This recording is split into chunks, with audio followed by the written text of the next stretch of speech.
araw mga bata! Isang bagong aralin na naman ang ating tatalakayin ngayon. Handa na ba kayo? Tara at magsimula na tayo dahil kay teacher, matututo ka rin.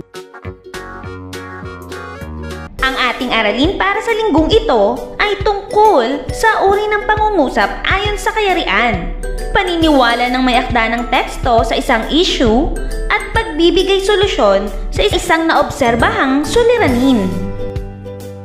Ito ay may mga kasanayang pampagkatuto na nagagamit ang iba't ibang uri ng pangungusap sa pakikipagdebate tungkol sa isang issue. Natutukoy ang paniniwala ng may akda ng teksto sa isang issue at nakapagbibigay ng maaaring solusyon sa isang naobserbahang suliranin. Inaasahan na pagkatapos ng araling ito ay magagamit mo ang iba't ibang uri ng pangungusap ayon sa kayarian sa pakikipagdebate tungkol sa isang issue. Matutukoy ang paniniwala ng may akda ng teksto sa isang issue at may bibigay ang maaaring solusyon sa isang naobserbahang suliranin sa isang napakinggang issue. Simulan natin ang ating talakayan tungkol sa paggawa ng debate at alamin ang iba't ibang anyo o kayarian ng pangungusap na maaari mong gamitin sa pakikipagdebate tungkol sa isang issue. Ang debate ay isang masining na pagtatalo sa paraang paligsahan o tagisan ng dalawang koponan na magkasalungat ang panig hinggil sa isang issue o paksa. Dito ibinibigay ng magkatunggaling koponan ang kanilang katwiran, opinyon at katibayan ukol sa paksa. Proposisyon naman ang tawag sa paksang pagtatalunan o pagdedebatihan ng dalawang koponan. Pahayag ito na layuning patunayan ng bawat koponan kung ano man ang kanilang panig.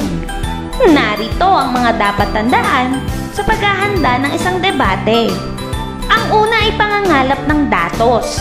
Kailangan ang mga katibayan ukol sa paksang pagtatalunan, ano man ang panig, sang-ayon o hindi sang-ayon ang koponan. Gagamitin ito sa pagmamatuwid o pangangatwiran, kaya nararapat lamang na mula ang mga datos sa mga mapagkakatiwalaan at napapanahong sanggunian. Balangkas. Ito ang paghahanay at pagsusunod-sunod ng mga katwiran. Binubuo ito ng panimula, katawan at wakas. Panimula. Sa bahaging ito'y pinapahayag ang paksa, kahalagahan ng paksa sa kasalukuyan, mga kailangan sa pagbibigay ng katuturan ng talakay at pagpapahayag ng issue. Katawan. Binubuo ng mga 3 o 4 lamang na issue. Ang bawat issue naman ay binubuo ng katwiran at mga patunay na magpapatibay at makapagpapatotoo sa pinapanigan.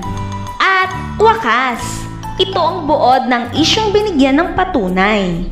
Sa pagkakataong ito, tunghayan mo naman ang talakayan tungkol sa kayarian ng pangungusap.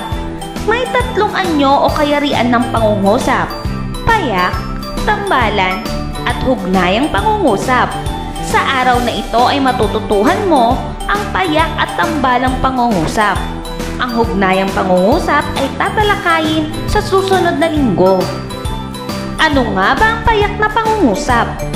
Isa sa anyo o kayarian ng pangungusap ay tinatawag na payak na pangungusap. Ito ay nagtataglay ng isang diwa o kaisipan. Narito ang halimbawa ng payak na pangungusap. Ang pagkilalang nakamit ng Bulkang Mayon buhat sa UNESCO ay kauna-unahan mula sa rehiyon ng Bicol. Narito naman ang mga anyo o kayarian ng payak na pangungusap. Ang una ay tinatawag na payak na simuno at payak na panaguri. Ang payak na simuno ay isang pangalan o panghalip na tumutukoy sa pinag-uusapan sa pangungusap. Ang payak na panaguri ay isang salita na nagsasabi kung ano ang ginagawa ng paksa o kung ano ito. Narito ang halimbawa. Ang Bulkang Mayon ay tanyag dahil sa halos perpektong hugis-apa nito. Ang may salungguhit na ang Bulkang Mayon ang siyang payak na simuno ng pangungusap. At ang may salungguhit na ay tanyag dahil sa halos perpektong hugis-apa nito ay ang payak na panaguri. ikalawa ay tinatawag na tambalang simuno at payak na panaguri. Ito ay may dalawang paksa o pinag-uusapan sa pangungusap at mayroong payak o iisang paglalarawan tungkol sa simuno. Narito ang halimbawa. Ang Bulkang Mayon at Bulkang Taal ay dinarayo ng mga dayuhang turista. Ang tambalang simuno sa pangungusap ay ang Bulkang Mayon at Bulkang Taal. At ang payak na panaguri ay dinarayo ng mga dayuhang turista. Ang ikatlo ay tinatawag na payak na simuno at tambalang panaguri. Ito ay may iisang paksa na pinag-uusapan sa pangungusap at ito ay may dalawa o higit pang paglalarawan sa simuno. Narito ang halimbawa. Ang Laguna de Bay ay ang pinakamalaking lawa sa Pilipinas at pangalawa sa pinakamalaking panloob na sariwang tubig na lawa sa Timog Silangang Asya. Ang payak na simuno sa pangungusap ay ang Laguna de Bay. At ang tambalang panaguri sa pangungusap ay ang pinakamalaking lawa sa Pilipinas at pangalawa sa pinakamalaking panloob na sariwang tubig na lawa sa Timog Silangang Asya. Ang ikaapat ay tinatawag na tambalang simuno at tambalang panaguri. Ito ay may dalawang paksa o pinag-uusapan sa pangungusap at may tambalan o dalawa ring paglalarawan tungkol sa simuno. Narito ang halimbawa. Si Sheena at si Jed ay magpinsan at magkaklase. Ang tambalang simuno ay si Sheena at si Jed. At ang tambalang panaguri ay magpinsan at magkaklase. At ang ikalawang anyo o kayarian ng pangungusap ay tinatawag na tambalang pangungusap. Ito ay nagtataglay ng dalawang buong payak na pangungusap na pinagsama ng pangatnig tulad ng at, o, ni, ngunit, subalit, samantala at iba pang kauri nito. Narito ang halimbawa. Alagaan natin ang kapaligiran at lagi nating panatilihin ang kalinisan nito. Mapapansin sa pangungusap na gumamit tayo ng pangatnig na at mayroon itong dalawang diwa o kaisipan, kung kaya't tinatawag itong tambalang pangungusap. Ngayon naman ay dumako tayo sa pagtukoy ng paniniwala ng may akda ng teksto sa isang issue. Taglay ng isang may akda ang kanyang layunin sa kanyang mga akda o teksto. Ito ay maaaring magpaliwanag, magdagdag ng impormasyon, mga tuwiran, manghikayat, mangaliw, at maglahad ng opinyon o saloobin. Narito ang ilan sa mga paraan upang matukoy ang layunin ng may akda ng teksto sa isang issue.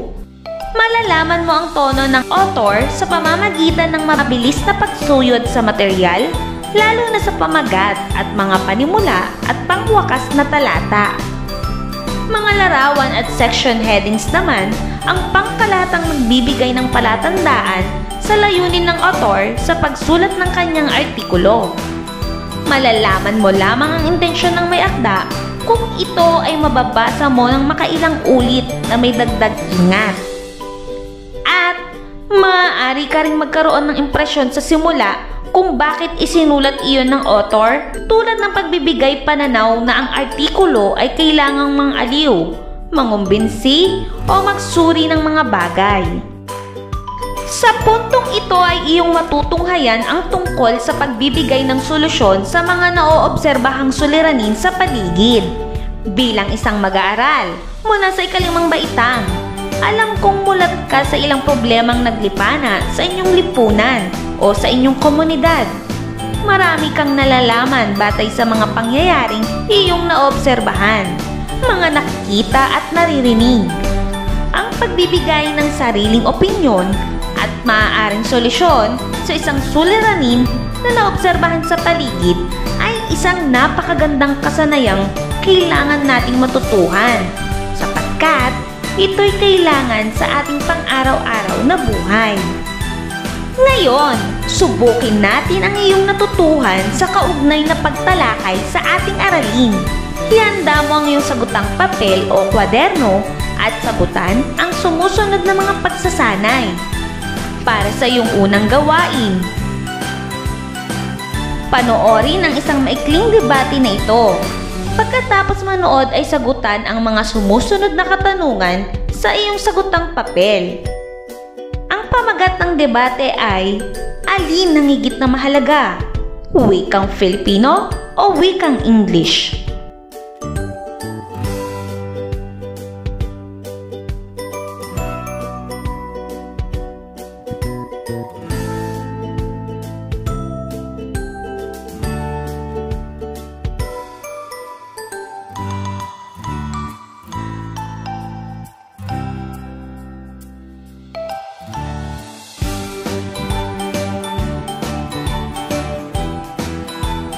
Matapos mo mapanood ang debate, halina't sagutin mo ang mga katanungan.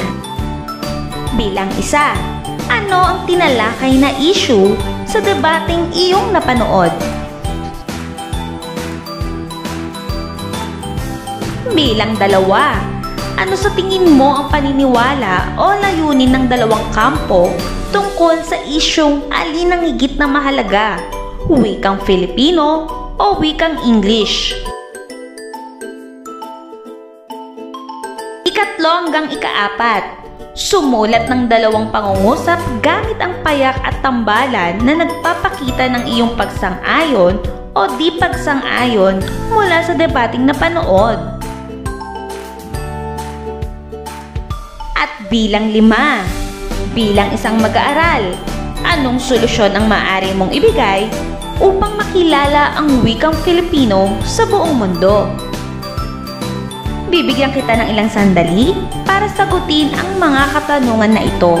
Maaari mo rin i-pause ang video upang magbigay daan sa gawain ito.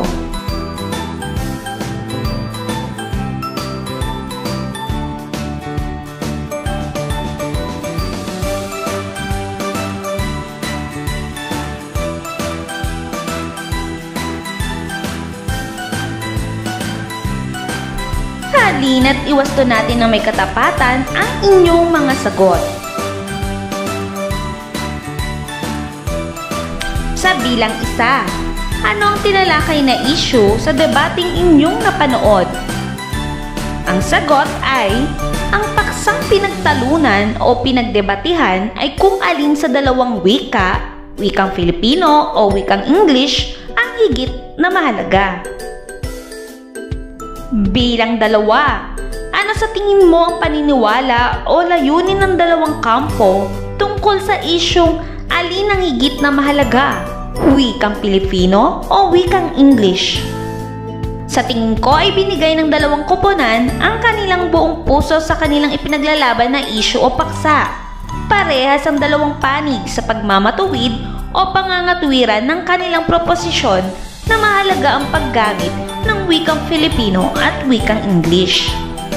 Bilang 3 hanggang ika-4, sumulat ang dalawang pangungusap gamit ang payak at tambalan na nagpapakita ng iyong pagsang-ayon o di pagsang-ayon mula sa debating iyong napanood.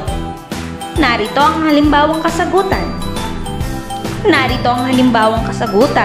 Payak na pangungusap. Ang wikang English ay ginagamit bilang wikang pandaigdig. At tambalang pangungusap, ang sariling wika ay salamin ng ating pagkatao at matibay na pundasyon ng ating pagka-Pilipino. At bilang 5, bilang isang mag-aaral, anong solusyon ang maaari mong ibigay upang makilala ang wikang Filipino sa buong mundo? Narito ang halimbawang kasagutan. Bilang isang mag-aaral, may pagmamalaki ko ang wikang Filipino sa paraan ng paggamit o pagsasalita nito araw-araw. Ibabahagi ko ang wikang aking kinagisnan sa iba pang panig ng bansa dahil naniniwala ako na ang wikang tulay upang tayo ay magkaisa at magkaintindihan. Sabi nga ng ating pambansang bayani na si Dr. Jose Rizal, ang hindi magmahal sa sariling wika ay higit pa sa hayop at malansang isda. Kaya kahit saan man dako tayo ng mundo ay huwag kalimutan ang ating kinagisnan. Ipagmalaki ang wikang Filipino. Mas palalalimin pa natin ang iyong pagkaunawa sa aralin. Subukin mo ang iyong kaalaman sa pagsagot sa mga gawain na ito. Para sa iyong ikalawang gawain, pakinggan ang babasahin kong teksto. At pagkatapos, sagutin mo ang mga sumusunod na tanong. Isulat ang iyong kasagutan sa sagutang papel o kwaderno. Pista sa aming bayan. Masayang-masaya ang lahat. Araw ng pista ngayon sa aming bayan. Maraming tao ang nagsimba. Masigla at masaya ang kalembang ng kampana sa simbahan. Walang tigil ang masipag na banda ng musiko sa paglibot sa mga lansangan habang nagbibigay ng masiglang tugtugin. Naggagandahan ang mga arko sa mga panulukan ng mga kalye. Naku, higit sa lahat, kabi-kabila ang handaan. May mga naglilitsyon dito at doon. Malalaking talyasin ng pagkain ang nakasalang sa kalan sa mga kusina at sa mga bakuran. Mula tanghalian hanggang hapunan ay pagsasalu-saluhan ang mga hinihandang pagkain ng mga magkakamag-anak, magkakaibigan at mga panahuhin. Kainang hindi matapos-tapos. Ganyan ang pista. Nakalulungkot tuloy isipin na ang pista ay tila kainan na lamang at nawawala na ang diwang espiritual ng okasyon. Bakit nga ba may pista? Hindi ba't nagdudulot lamang ito ng malaking gastos? Hindi ba't malaking pag-aabala ito? Pero sadyang hindi na maiaalis sa kulturang Pilipino ang pagpipista at pamimista. Ito'y isang kaugaliang minanapan natin sa ating mga ninuno. Ang pista ay araw ng pasasalamat sa Poong May Kapal sa mga biyayang ipinagkakaloob niya sa mga tao. Ito ay araw ng pagdakila at pagpaparangal sa Panginoon. Halina't sagutin mo ang mga katanungan. Bilang 1, ano ang pista? Bilang 2, ano ang paniniwala ng may akda na nais iparating sa mambabasa tungkol sa pagdiriwang ng pistang bayan? Bilang 3, batay sa binasang teksto, anong issue o suliranin ang napansin mo? Bilang 4, magbigay ng mungkahing solusyon ayon sa suliraning napansin mo. At bilang 5, sa panahon natin ngayon, paano natin maipagdiriwang ang pista na hindi tayo mahahawaan ng sakit na dala ng COVID-19? Bibigyan lamang kita ng ilang sandali para sagutin ang mga katanungang ito. I-pause ang video upang magbigay daan sa gawain ito.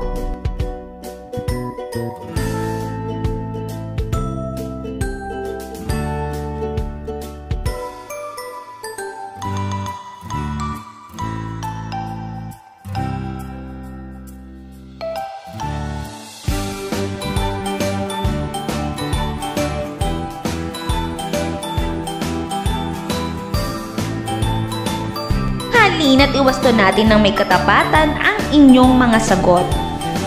Bilang 1, ano ang pista? Narito ang halimbawang sagot.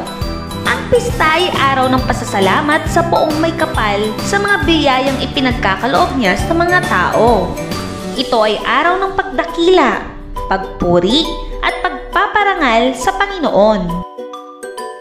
Bilang 2, ano ang paniniwala ng may akda na nais iparating sa mambabasa tungkol sa pagdiriwang ng pistang bayan? Ang sagot ay, nais iparating ng may akda ang tunay na diwa ng pagdiriwang ng pista. Nalulungkot siyang isipin na tila nawawala na ang diwang espiritual ng okasyon. Bilang 3, batay sa binasang teksto, anong issue o suliranin ang napansin mo? Narito ang halimbawang sagot. Ang suliranin na aking napansin sa teksto ay ang malaking gastos na inilalabas ng mga Pilipino upang makapaghanda sa tuwing sasapit ang piyesta. Bilang 4, magbigay ng mungkahing solusyon ayon sa suliraning napansin mo. At narito ang halimbawang sagot. Isa sa maaaring solusyon ay ang tamang paggastos ng naaayon sa pangangailangan. Iwasan ang paggastos ng malaki para lamang magkaroon ng marangyang handaan. Maganda ng sapat lamang at pagsaluhan ito kasama ang buong pamilya. Sapagkat ang tunay na diwa ng pista ay ang pasasalamat sa Poong May Kapal sa mga biyayang ipinagkakaloob niya sa atin. At bilang 5, sa panahon natin ngayon, paano natin may pagdiriwang ang pista na hindi tayo mahawaan ng sakit na dala ng COVID-19? Narito ang halimbawang sagot. Manatili lamang sa bahay kasama ang pamilya at magbigay papuri sa ating Panginoon sa mga biyayang ating natatanggap mula sa Kanya. Tayo rin ay nararapat na magpasalamat dahil ligtas at kasama natin ang ating pamilya, hindi lamang sa araw ng kapistahan, maging sa araw-araw. At para sa iyong ikatlong gawain, humingi ng tulong sa magulang o kasama sa bahay upang makabuo ng pangungusap. Gamitin ang payak at tambalang pangungusap sa paggawa ng debate hinggil sa issue. Gawing gabay ang rubric sa susunod na slide. Isulat ito sa iyong sagutang papel o kwaderno. Bibigyan lamang kita ng ilang sandali para gawin ang gawain ito. Maaari mo rin i-pause ang video upang magbigay daan sa gawain ito.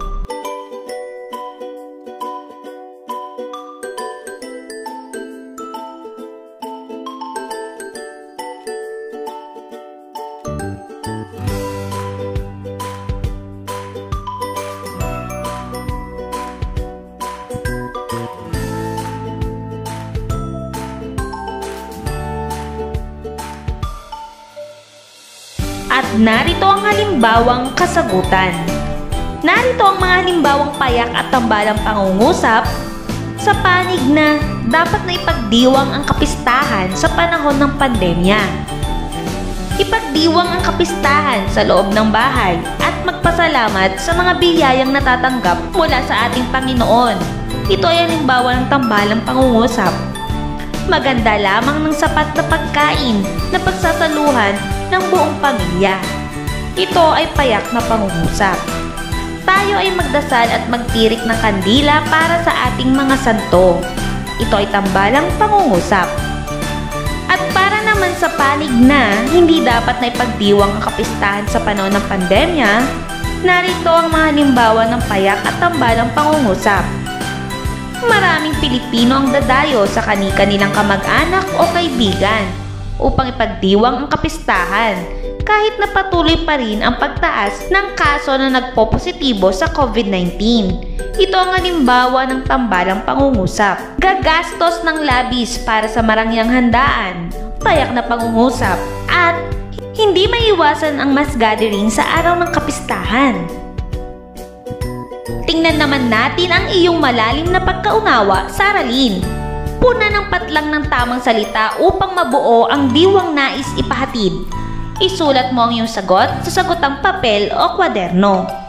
Maaari mo rin i-pause ang video upang magbigay daan sa gawain ito. Sa pagsasagawa ng patlang, maaaring gumamit ng 3 kayarian ng pangungusap. Ito ay ang patlang, patlang, patlang, ukol sa isyong pinagtatalunan. Taglay ng isang may akda ang kanyang patlang sa kanyang mga akda o teksto. Ito ay maaaring patlang, magdagdag ng patlang, mga tuwiran, patlang, mangaliw, maglahad ng patlang o saloobin. Ang pagbibigay ng patlang sa isang suliranin na naobserbahan sa paligid ay isang napakagandang kasanayang kailangan nating matutuhan, sapagkat ito'y kailangan sa ating pang-araw-araw na buhay. Pause ang video upang magbigay daan sa gawain ito.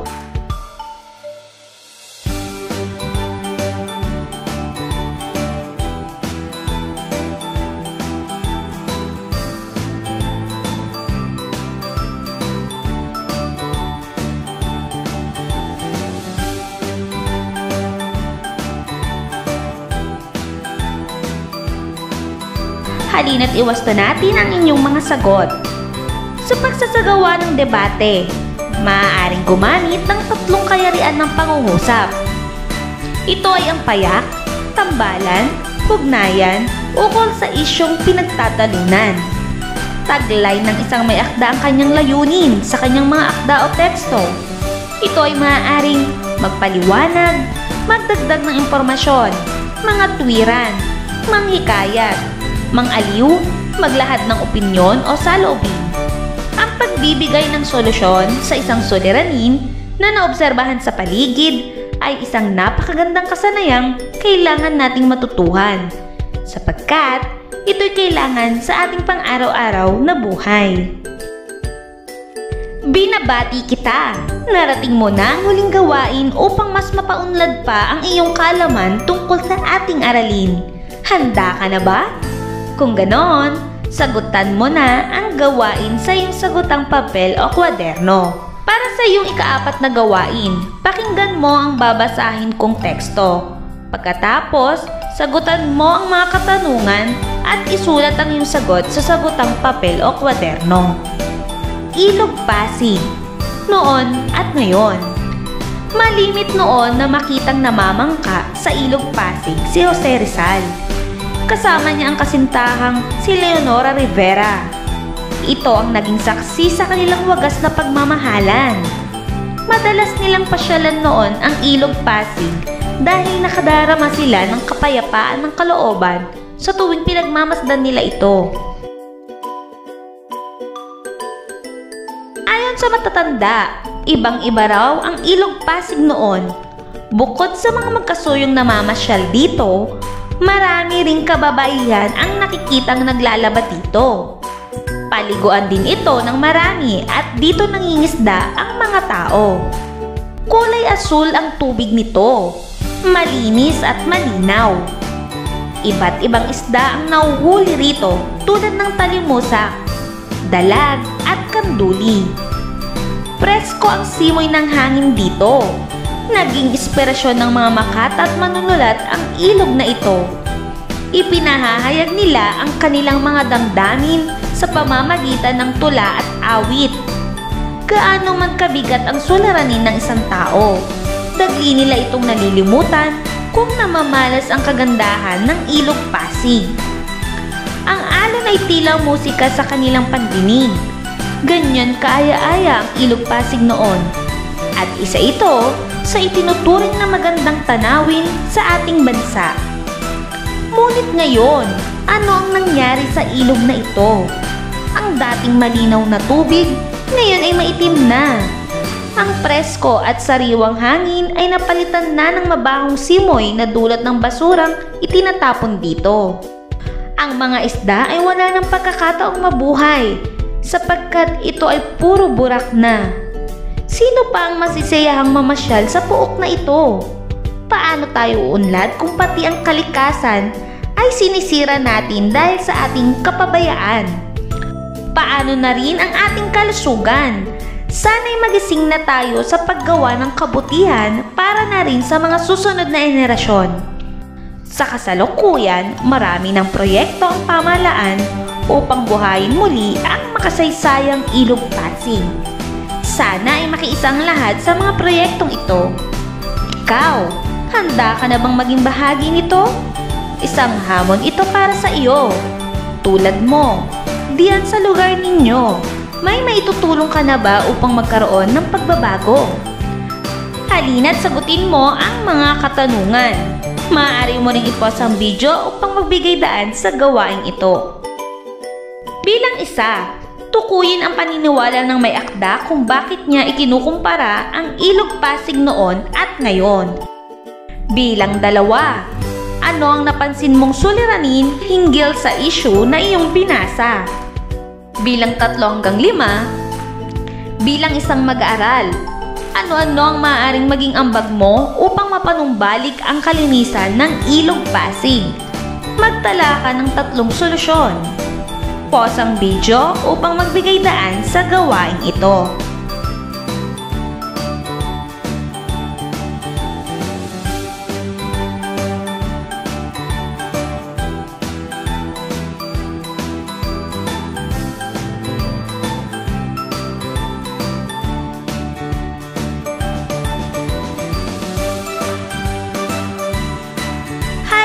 ihusto natin ng may katapatan ang inyong mga sagot. Sa bilang 1, tukuyin ang paniniwala ng may akda kung bakit niya ikinukumpara ang Ilog Pasig noon at ngayon. Narito ang halimbawang sagot. Ang may akda ay nalulungkot sa malaking pagbabago ng Ilog Pasig. Kung noon ay napakaganda ng Ilog Pasig, ngayon ay kabaliktaran naman ito dahil sa ating kapabayaan. Bilang 2, ano ang napansin mong suliranin hinggil sa isyu na iyong binasa? Narito ang halimbawang sagot. Ang suliranin na nakapaloob sa teksto ay ang kapabayaan ng mamamayan sa kalikasan. At bilang 3 hanggang 5, bilang isang mag-aaral, ano-ano ang maaaring maging ambag mo upang mapanumbalik ang kalinisan ng Ilog Pasig? Magtala ka ng 3 solusyon. Narito ang mga halimbawang sagot. Makilahok sa programang inilathala ng pamahalaan na may layuning linisin ang ilog. Bilang 4, simulan muna sa sarili at magkaroon ng disiplina. At bilang 5, iwasan ang pagtatapon ng basura at nakalalasong kemikal sa ilog. At para sa iyong huling gawain, bumuo ka ng 2 pangkat na ang membro ay ang kasapi ng iyong pamilya. Magsagawa ng isang debate tungkol sa paksang alin ang higit na nakatutulong sa pagkatuto ng mga mag-aaral. Aklat ba o computer? Gamitin ang payak at tambalang pangungusap sa debate. Gawing batayan ang rubrics na ginamit sa naunang gawain. Binabati kita sa husay na iyong ipinakita sa araling ito. Inaasahan kong mas mapapagbuti mo pa ang iyong kaalaman sa pagtalakay sa susunod pa nating mga aralin. Ngayon naman ay dugtungan ang iyong nararamdaman o realisasyon sa mga sumusunod. Gawin mo ito sa iyong sagutang papel o kwaderno. Naunawaan ko na, nabatid ko na, at naisasagawa ko na.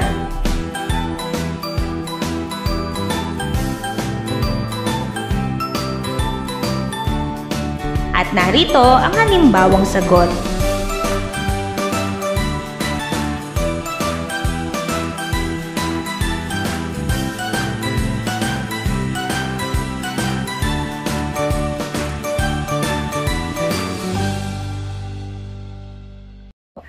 Sana ay may bago kayong natutunan sa linggong ito. Hanggang sa muli, paalam!